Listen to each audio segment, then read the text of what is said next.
ముంబై బాలీవుడ్లో విషాదం చోటు చేసుకుంది. ప్రముఖ దర్శకుడు, దాదాసాహెబ్ ఫాల్కే అవార్డు గ్రహీత మనోజ్ కుమార్ శుక్రవారం కన్నుమూశారు. కొంతకాలంగా ఆయన అనారోగ్యంతో బాధపడుతున్న ఆయన ముంబైలోని కోకిలాబెన్ ధీరూభాయ్ అంబానీ ఆసుపత్రిలో చికిత్స పొందుతూ తుది శ్వాస విడిచారు. 1937లో జన్మించిన హరికృష్ణ గోస్వామి అలియాస్ మనోజ్ కుమార్గా 1957లో ప్యాషన్ చిత్రంలో ఇండస్ట్రీలోకి అడుగుపెట్టారు.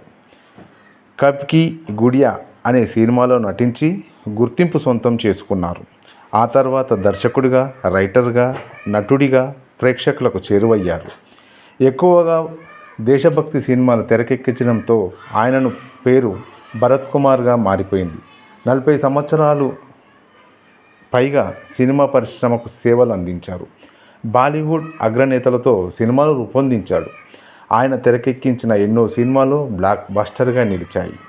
అమితాబ్ బచ్చన్ హీరోగా మనోజ్ తెరకెక్కించిన రోటీ కపడా ఔర్ మకాన్ చిత్రము 1947లోనే అతిపెద్ద విజయం సాధించిన సినిమాగా నిలిచింది.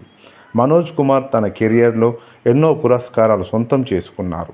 ఆయన చిత్ర పరిశ్రమలకు చేసిన సేవలకు గాను 1992లో పద్మశ్రీ అవార్డు, 1915లో దాదాసాహెబ్ ఫాల్కే అవార్డులతో కేంద్రం సత్కరించింది.